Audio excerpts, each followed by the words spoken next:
నమస్కారం. ETV live ఆధ్యాత్మిక channel తీర్థయాత్ర కార్యక్రమానికి స్వాగతం. పరాశక్తి, పరమేశ్వరి, దుర్గా ఇలా అమ్మవారు అనేక నామాలతో ఆరాధించబడుతూ ఉంటుంది.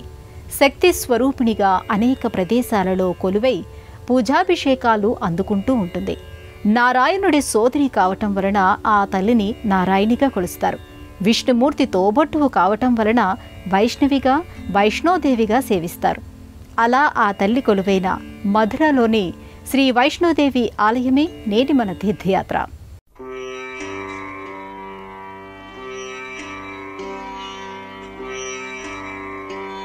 శివాని భవాని శర్వాణి గిరినందిని శివరంజని భవభంజని జనని గిరినందిని శివరంజని భవభంజని జనని శతవిధాల శృతి విధాన స్తుతులు సలుపలేని నీ సుతుడనే శివాని శివాని భవాని శర్వాణి.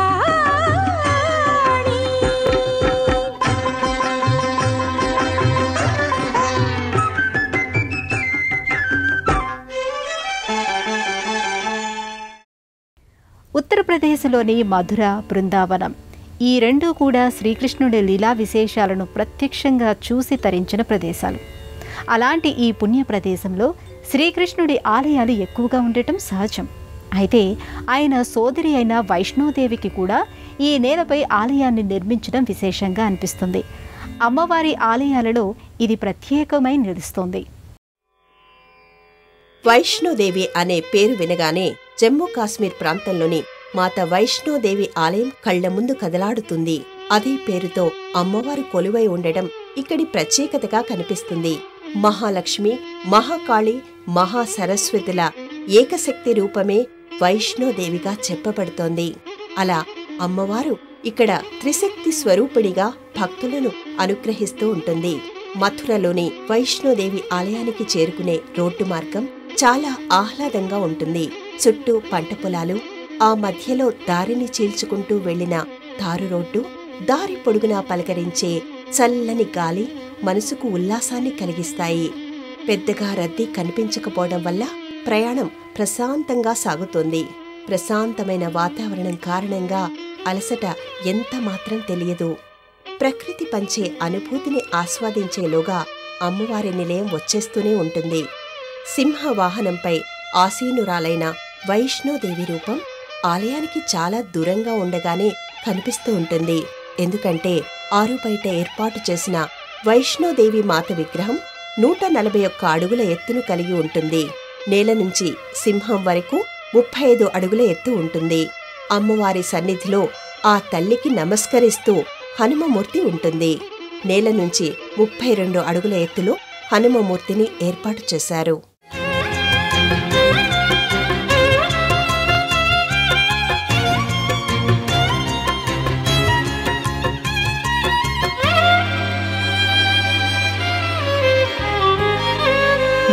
చూసే కన్నులే కన్నులు, నిన్ను కొలిచే భాగ్యమే భాగ్యము, నీ దరినుంటే మేలమ్మా, నీ దయ ఉంటే చాలమ్మా. ఆ ముక్తి పొందేటందుకు శతకోటి పూజలు ఎందుకు, నీ కరుణుంటే చాలని, నువ్వే నడిపిస్తూ ఉంటావని అంటారు నిన్ను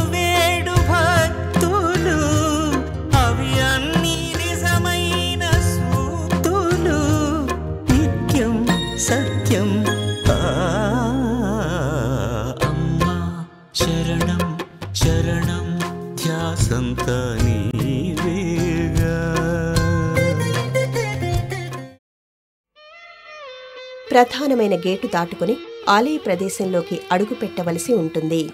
సువిశాలమైన ప్రదేశంలో ప్రధానమైన ఆలయంతో పాటు నిర్వహణ సంబంధమైన నిర్మాణాలు కనిపిస్తాయి. భక్తులు పాదరక్షలు భద్రపరిచే ప్రదేశం, తమ సామాను భద్రపరిచే లాకర్లు, క్యూ లైన్లు చూడగానే ఈ ఆలయానికి భక్తుల తాకిడి ఏ స్థాయిలో ఉంటుందనేది మనకు అర్థమైపోతుంది. పచ్చదనాన్ని కాపాడుతూనే ఆధ్యాత్మిక వాతావరణాన్ని సృష్టించిన తీరు గొప్పగా అనిపిస్తుంది. పర్వత గుహను పోలిన ఒక ఎత్తైన నిర్మాణంపై వైష్ణోదేవి మూర్తిని ఏర్పాటు చేశారు. భారీ ఆకారంలో భయంకరంగా గర్జించే సింహం అమ్మవారి వాహనంగా ఉంటుంది. ఎరుపు రంగు చీర, ఆకుపచ్చ రవిక ధరించిన అమ్మవారు కాలుపై కాలు వేసుకుని ఆ సింహంపై ఆసీనురాలై ఉంటుంది. అష్టభుజాలను కలిగిన అమ్మవారు తన చేతులలో శంకు చక్రాలను, త్రిశూలము, ఖడ్గము, కత్తి, విల్లు, కలువ పువ్వును ధరించి అభయముద్రలో దర్శనమిస్తూ ఉంటుంది. అమ్మవారు ప్రసన్న వదనంతో అడిగిన మరుక్షణమే వరాలను ఇవ్వడానికి సిద్ధంగా ఉన్నట్టుగా అనిపిస్తుంది. చంద్రబింబాన్ని తలపించే అమ్మవారి మోమును చూడగానే భక్తులు తమ సమస్యలను, అలసటను మర్చిపోతారు. ఆ తల్లి మందహాసం ప్రతి మనసుపై ఔషధంలా పనిచేస్తుంది. అమ్మా, సమ్మోహన రూపమైన నీ రూపం మాకు ఏమీ తోచనివ్వడం లేదు. నువ్వు మాకు అండగా ఉంటే చాలు అంటూ నమస్కరించుకుంటారు. వింధ్యాద్రీంద్రగృహాంతరే నివసితాం వేదాంత వేద్యాం నిధిం మందారద్రుమ పుష్పవాసిత కుచం మాయా మహామాయినీం బంధూక ప్రసవోజ్వలారుణ నిభాం పంచాక్షరీ రూపిణీం శ్రీశైల భ్రమరాంబికాం భజమన శ్రీ శారదా సేవితాం. ఇక అదే వేదికపై హనుమమూర్తి ఎడమపాదాన్ని వేదికపై మోపి కుడిపాదాన్ని వెనక్కి మడిచి గదను పట్టుకునే అమ్మవారికి వినయంతో నమస్కరిస్తూ కనిపిస్తాడు. ఇక్కడికి వచ్చిన భక్తులు చాలాసేపు ఈ దృశ్యాన్ని అదే పనిగా చూస్తూ చాలాసేపు ఉండిపోతారు. అంతలా ఈ దృశ్యం వారిని ప్రభావితం చేస్తుంది. అమ్మవారి పాదాలపై వారి మనసును పట్టి నిలుపుతుంది.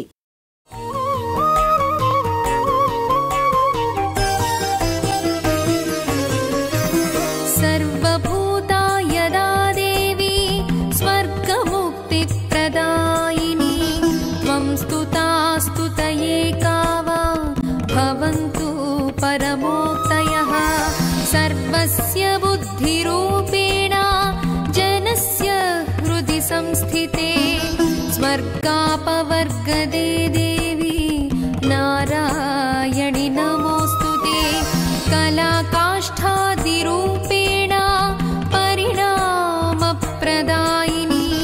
విశ్వస్యోపరతౌ శక్తే నారాయణి నమోస్తుతే సర్వమంగళమాంగళ్యే శివే సర్వార్థసాధికే శరణ్యే త్ర్యంబికే దేవి నారాయణి నమోస్తుతే. ఆది పరాశక్తి అయిన అమ్మవారు సాక్షాత్తు పర్వత రాజకుమార్తె. అందువలన ఆ తల్లి ఎక్కువగా పర్వతాలపై, కొండలపై కొలువై ఉండటానికి ఇష్టపడుతూ ఉంటుంది. జమ్మూ కాశ్మీర్ ప్రాంతంలోని వైష్ణోదేవి త్రికూట పర్వతంపై అలరారుతూ ఉంటుంది. అందువలన అలాంటి ఒక పర్వత నివాస వాతావరణాన్ని కల్పిస్తూ మధురలో చేసిన ఏర్పాటు ఇది. ఇక ఆ తల్లి సన్నిధిలో హనుమంతుడు ఉండటం వెనుక కూడా మనకి ఒక కథ వినిపిస్తూ ఉంటుంది. వైష్ణోదేవి త్రిమూర్తుల శక్తి రూపమని వరాహ పురాణం చెబుతోంది. త్రిశక్తుల స్వరూపమని దేవీ భాగవతం స్పష్టం చేస్తోంది. అసుర సంహారమే లక్ష్యంగా అమ్మవారి ఆవిర్భావం జరిగిందని ఆధ్యాత్మిక గ్రంథాలు చెబుతున్నాయి. అలాంటి అమ్మవారు కొలువైన పరమ పవిత్రమైన ప్రదేశం ఇది. మథురలోని ఈ క్షేత్రాన్ని దర్శించడం అంటే జమ్మూ కాశ్మీర్ ప్రాంతంలోని వైష్ణోదేవి ఆలయాన్ని గుర్తు చేసుకోవడం వంటిదే. ఇక్కడ ఆరుబయట కనిపించే వైష్ణోదేవి మూర్తి సన్నిధిలోనే హనుమమూర్తి కనిపిస్తుంది. హనుమంతుడు అమ్మవారి ఆదేశాన్ని పాటిస్తున్నట్టుగా ఎంతో వినయంతో కనిపిస్తూ ఉంటాడు. వైష్ణోదేవికి హనుమంతుడికి సంబంధించిన సంఘటన ఏమై ఉంటుందనే ఒక ఆలోచన మనలను వెంటాడుతూనే ఉంటుంది. జమ్మూ కాశ్మీర్ ప్రాంతంలోని వైష్ణోదేవి ఆలయాన్ని దర్శించిన వారికి మాత్రం హనుమకి అమ్మవారికి మధ్య జరిగిన సన్నివేశం ఏమిటనేది అర్థమైపోతుంది. జమ్మూ కాశ్మీర్ ప్రాంతంలోని మాత వైష్ణోదేవి క్షేత్రాన్ని దర్శించుకున్నప్పుడు మనకు శ్రీధరుడు అనే బ్రాహ్మణ భక్తుడి పేరు ప్రధానంగా వినిపిస్తుంది. అమ్మవారు ఆయనను అనుగ్రహించడం కోసమే ఈ ప్రదేశానికి వస్తుంది.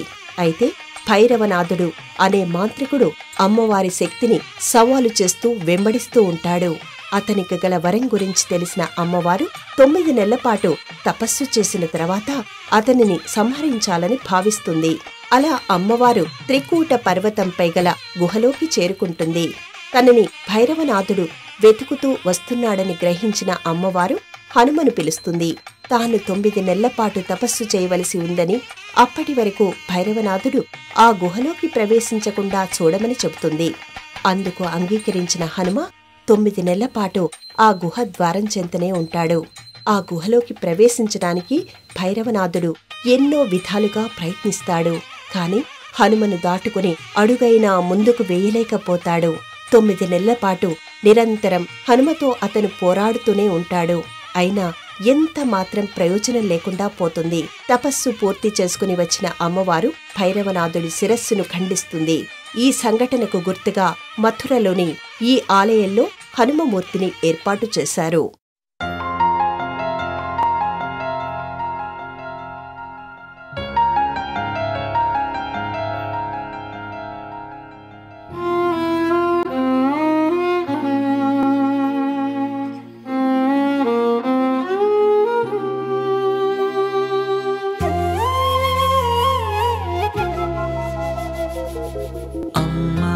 శరణం శరణం ధ్యాసంత నీవేగా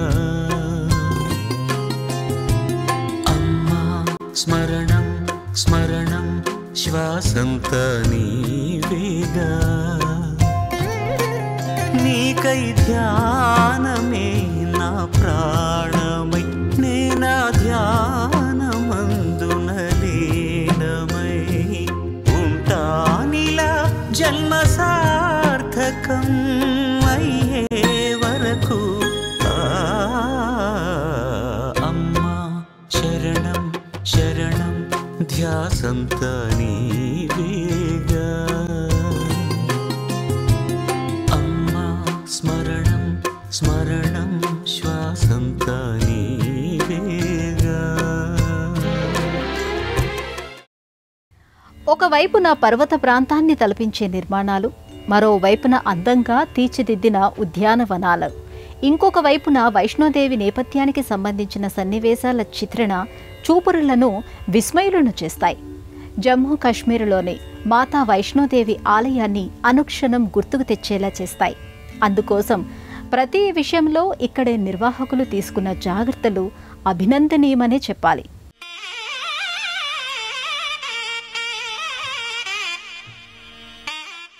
ఇక్కడి ఆలయ సముదాయంలో తిరుగుతున్నంతసేపు పర్వత ప్రాంతంలో తిరుగాడుతున్న భావనే కలుగుతూ ఉంటుంది. పర్వత ఉంపుల్లో మలుపుల్లో గంగా, యమున, సరస్వతి రూపాలను రూపొందించిన తీరు నయన మనోహరంగా అనిపిస్తుంది. చిన్నపాటి జలాశయాలు, తాబేళ్లు, మొసళ్ల మధ్య తామర పుష్పాలలో ఆసీనులైనట్టుగా ఈ మూర్తులను ఆవిష్కరించిన విధానం మనసుకు మరింత హాయిని ప్రసాదిస్తుంది. ఇక ఇక్కడే అమ్మవారి కృత్రిమమైన పాదుకలను కూడా ఏర్పాటు చేశారు. అమ్మవారు జమ్మూ కాశ్మీర్ ప్రాంతంలోని త్రికూట పర్వత గుహ దిశగా వెళుతూ తనని భైరవనాథుడు వెంబడిస్తున్నాడా లేదా అనే విషయం గురించిన ఆలోచన చేస్తూ కొంతసేపు ఒక చోటున ఆగుతుంది. అందువల్లనే అక్కడ అమ్మవారి పాదముద్రలు పడ్డాయని అంటారు. ఆ విషయాన్ని గుర్తు చేస్తూ ఇక్కడ కూడా అమ్మవారి పాదముద్రలను ఏర్పాటు చేశారు. భక్తులు వాటికి నమస్కరించుకుంటూ వెళుతారు. నా నోట నీ మాట గానమయ్యే వేళ రాగాలు ఎరుగని వీణమిటే వేళ. నా నోట నీ మాట గానమయ్యే వేళ రాగాలు ఎరుగని వీణమిటే వేళ. అంతరంగమున నీ నామమే మ్రోగే మాట కీర్తనమై మదినర్తించే. అంతరంగమున నీ నామమే మ్రోగే మాట కీర్తనమై మదినర్పించే భజింతు మాత నీ నామరూపం జపింతు నీ మంత్ర బీజాక్షరం. ప్రధానమైన ఆలయంలోకి అడుగుపెట్టిన వారు ఆశ్చర్యపోకుండా ఉండలేరు. వలయాకారంలో నిర్మించిన ఈ పాలరాతి సౌధం చూస్తే అద్భుతమనే మాట చాలా చిన్నదిగా అనిపిస్తుంది. పొడవైన పాలరాతి స్తంభాలు, ఆకర్షణీయమైన పైకప్పు, చుట్టుగోడలలో ఏర్పాటు చేసిన రామాయణ భాగవత విశేషాలు, శివలీలా సంబంధమైన దృశ్యాలకు సంబంధించిన శిల్ప చిత్రాలు మనలను కదలకుండా చేస్తాయి. ఈ మందిరానికి మధ్యలో వైష్ణోదేవి ప్రధానమైన మూర్తిగా దర్శనమిస్తూ ఉంటుంది. విద్యుత్ దీపాల కాంతిలో వర్ణరంజితమైన పుష్పాల అలంకరణతో అమ్మవారు విరాజిల్లుతూ ఉంటుంది. సింహవాహిని అయిన అమ్మవారి మూర్తి వివిధ రకాల ఆయుధాలను ధరించి దర్శనమిస్తూ ఉంటుంది. ఆయుధాలు దుష్ట సంహారం కోసం, అభయహస్తం తన పాదాలను ఆశ్రయించిన వారి కోసం అన్నట్టుగా అమ్మవారు కనిపిస్తూ ఉంటుంది. ఇక్కడ విభిన్నమైన ఈ నిర్మాణ శైలి చూసిన తర్వాత ఎవరు నిర్మించి ఉంటారనే ఒక ఆలోచన కలగడం సహజం. అందుకు సమాధానంగా మనకు జేసీ చౌదరి అనే భక్తుడి పేరు వినిపిస్తుంది. తన ట్రస్ట్ ద్వారా ఆయన ఈ ఆలయాన్ని నిర్మించారు. 2003 నవంబర్ 27న మొదలైన ఆలయ నిర్మాణం 2010 మే 20వ తేదీన పూర్తయింది. అప్పటి నుంచి కూడా ఈ ఆలయాన్ని దర్శించే భక్తుల సంఖ్య పెరుగుతూ వెళ్లడం విశేషం. శృంగారం తరంగించు సౌందర్య లహరివని శృంగారం తరంగించు సౌందర్య లహరివని శాంతం మూర్తి భవించు శివానంద లహరివని శాంతం మూర్తి భవించు శివానంద లహరివని కరుణ జిలుగు సిరినగవుల కనకధారవీవని నీ దరహాసని దాసుల దరి చేర్చే దారి అని శత విధాల శృతి విధాన స్తుతులు సలుపలేని నీ సుతుడనే శివాని శివాని భవాని శర్వాణి. మధురలోని వైష్ణోదేవి ఆలయంలోకి ప్రవేశించినప్పుడు ఒక స్వరంగ మార్గము ద్వారా లోపలికి వెళుతున్న అనుభూతి కలిగేలా నిర్మాణ సంబంధమైన విన్యాసాలు చేశారు. సాధారణంగా నిజమైన గుహలలో నేలంతా చాలా చెమ్మగా ఉంటుంది. విద్యుత్ దీపకాంతుల మధ్య దేవతామూర్తులను దర్శించుకురావటం జరుగుతూ ఉంటుంది. అలాంటి ఒక వాతావరణాన్ని ఇక్కడ మనం ఆస్వాదిస్తూనే నవదుర్గలను దర్శించుకోవచ్చు. ఇక్కడి కృత్రిమమైన గుహల్లోకి ప్రవేశించగానే ముందుగా మనకి సిద్ధి బుద్ధి సమేత వినాయకుడు దర్శనమిస్తాడు. సింహాసనంపై ఆసీనుడైన వినాయకుడు ప్రసన్న వదనుడై భక్తులకు అభయముద్రలో దర్శనమిస్తూ ఉంటాడు. అమ్మవార్లు వింజామరలతో స్వామివారిని సేవిస్తూ కనిపిస్తారు. ఈ మూర్తులన్నీ కూడా అద్భుతమైన తేజస్సును కలిగి ఉండటం విశేషంగా అనిపిస్తుంది. నవదుర్గా రూపాల్లో ముందుగా మనకి శైలపుత్రి దర్శనమిస్తుంది. దక్షుడి కుమార్తె అయిన సతీదేవి తండ్రి చేసిన అవమానాన్ని భరించలేక యోగాగ్నికి తన ప్రాణాలను సమర్పిస్తుంది. ఆ తర్వాత ఆమె హిమవంతుని ఇంట జన్మిస్తుంది. అందువల్లనే ఆ తల్లిని శైలపుత్రిగా కొలుస్తూ ఉంటారు. వృషభ వాహనంపై ఆసీనురాలైన అమ్మవారు ఒక చేతిలో త్రిశూలము, మరొక చేతిలో కమలాన్ని ధరించి కనిపిస్తుంది. బ్రహ్మచారిణిగా అమ్మవారి రూపం చాలా సాధారణంగా కనిపిస్తూ ఉంటుంది. అమ్మవారు పరమశివుడిని భర్తగా పొందడం కోసం కఠోర తపస్సు చేస్తుంది. ఆ సమయంలో ఆ తల్లి కనిపించిన రూపం ఇది. ఒక చేతిలో జపమాల, ఒక చేతిలో కమండలాన్ని ధరించి ఉంటుంది. ఈ అమ్మవారి దర్శనం వల్ల సిద్ధి చేకూరుతుందని అంటారు. ఉపాసకులు ఎక్కువగా ఈ అమ్మవారిని ఆరాధిస్తూ ఉంటారు. ఇక చంద్రఘంట అమ్మవారు పులివాహనంపై ఆసీనురాలై ఉంటుంది. 10 భుజాలను కలిగిన అమ్మవారు ఖడ్గం, గద, త్రిశూలం, విల్లు వంటి వివిధ రకాల ఆయుధాలను కలిగినదిగా కనిపిస్తూ ఉంటుంది. చంద్రఘంటాదేవిని ఆరాధించటం వల్ల భయాలు, బాధలు తొలగిపోతాయని విశ్వసిస్తూ ఉంటారు. కూష్మాండ మాత అసమానమైన తేజస్సును కలిగి ఉంటుంది. అమ్మవారి దివ్యమైన తేజస్సు దశ దిశలా ప్రసరిస్తూ ఉంటుందని ఆధ్యాత్మిక గ్రంథాలు చెబుతున్నాయి. అందుకు తగినట్టుగానే ఇక్కడి మూర్తి కనిపిస్తుంది. అష్టభుజాలను కలిగిన అమ్మవారు జపమాల, కమండలం, చక్రం, గద, విల్లంబులు, అమృత కలశంతో దర్శనమిస్తూ అమ్మ మనసుతో అనుగ్రహిస్తూ ఉంటుంది. స్కందుడి తల్లి పార్వతీదేవినే స్కందమాతగా కొలుస్తారు. సింహవాహిని అయిన అమ్మవారు స్కందుడిని తన ఒడిలో కూర్చుండబెట్టుకునే దర్శనమిస్తూ ఉంటుంది. కమలాలను ధరించి అభయముద్రలో అనుగ్రహించే అమ్మవారిని నవరాత్రుల్లో 5వ రోజున పూజిస్తూ ఉంటారు. స్కందమాతను ఆరాధించడం వల్ల సుఖశాంతులు కలుగుతాయనేది మహర్షుల మాట. ఇక నవదుర్గలలో మరో రూపంగా కాత్యాయని కనిపిస్తుంది. కాత్యాయన మహర్షి ఇంట అవతరించడం వల్ల అమ్మవారిని ఈ పేరుతో కొలుస్తారు. 4 భుజాలను కలిగిన అమ్మవారు తనని విశ్వసించిన భక్తులపై కరుణా కటాక్షాలను కురిపిస్తూ ఉంటుంది. అమ్మవారిని సేవించడం వల్ల కార్యసిద్ధి కలుగుతుందని చెబుతారు. నవదుర్గా రూపాలలో కాళరాత్రి మరింత ప్రత్యేకతను సంతరించుకుని కనిపిస్తుంది. చీకటిని తలపించే నల్లని వర్ణంలో విశాలమైన నేత్రాలతో చెల్లాచెదురుగా కనిపించే శిరోజాలతో అమ్మవారు గార్ధభాన్ని వాహనంగా చేసుకుని కనిపిస్తుంది. అభయవర్ధ ముద్రలతో, ఆయుధాలతో అమ్మవారి రూపం దర్శనమిస్తుంది. ఆ తల్లి రూపం భయంకరంగా ఉన్నప్పటికీ సకల శుభాలను ప్రసాదించే శుభంకరిగా పురాణాలు పేర్కొంటున్నాయి. మహాగౌరి అమ్మవారు వృషభ వాహనంపై దర్శనమిస్తుంది. త్రిశూలం, టమరుకం ధరించిన అమ్మవారు అభయవరద ముద్రతో అనుగ్రహిస్తూ ఉంటుంది. మహాగౌరి అనుగ్రహం వల్ల జన్మజన్మల పాపాలు పటాపంచలవుతాయని అంటారు. ఇక సిద్ధిదాత్రి అమ్మవారు పద్మంలో దర్శనమిస్తుంది. శంకు చక్రాలు, గద, కమలం ధరించి నయనానందాన్ని కలిగిస్తుంది.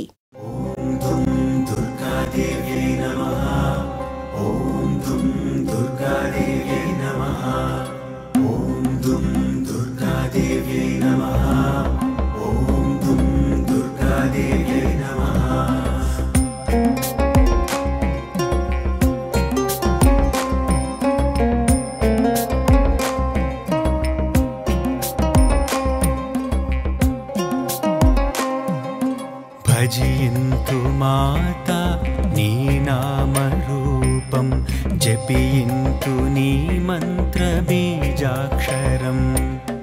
భజయంతు మాతా నీ నామరూపం జపింతు నీ మంత్ర బీజాక్షరం.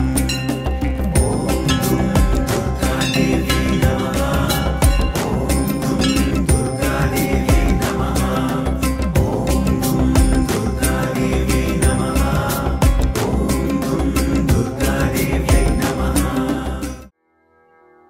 సాధారణంగా నవరాత్రుల్లో ఒకే అమ్మవారి మూర్తిని నవదుర్గలుగా అలంకరిస్తూ ఉంటారు. అలా కాకుండా ఈ క్షేత్రంలో నవదుర్గలను ఒకే ప్రదేశంలో ఒకేసారి దర్శించుకునే అవకాశం ఉండటం విశేషంగా అనిపిస్తుంది. అందువల్ల నవరాత్రుల్లో ఈ ఆలయాన్ని దర్శించుకునే భక్తుల సంఖ్య ఎక్కువగా ఉంటుంది. ప్రతిరోజు ఉదయం 6 గంటల నుంచి మధ్యాహ్నం 1 గంట వరకు, సాయంత్రం 4 గంటల నుంచి రాత్రి 8 గంటల వరకు ఈ ఆలయం తెరిచి ఉంటుంది.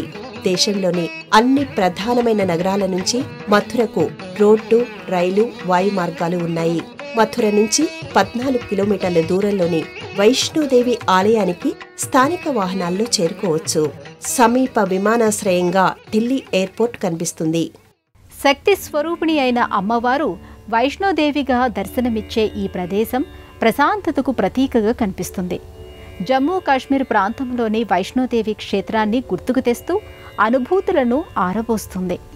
నవదుర్గలు ఒకే చోటున కొలువుతీరిన ఈ ఆలయం మధురను మృదుమధురంగా పరిచయం చేస్తోంది. అలాంటి ఈ ఆలయాన్ని కన్నులారా దర్శించారు కదా. మరో ఆలయ సందర్శనంతో మళ్ళీ కలుసుకుందాం. అంతవరకు సెలవు. నమస్కారం. తలచినంతనే తడవుగా, పిలిచినంతనే వరముగా, అండగా నిలిచేవు నీవే మాకు దీవెనగా. కొలిచినంతనే భక్తితో, కలిమి నొసగుచు ప్రేమతో, చల్లగా మము కాచు నీవే అమ్మలాలనతో. కంటిలో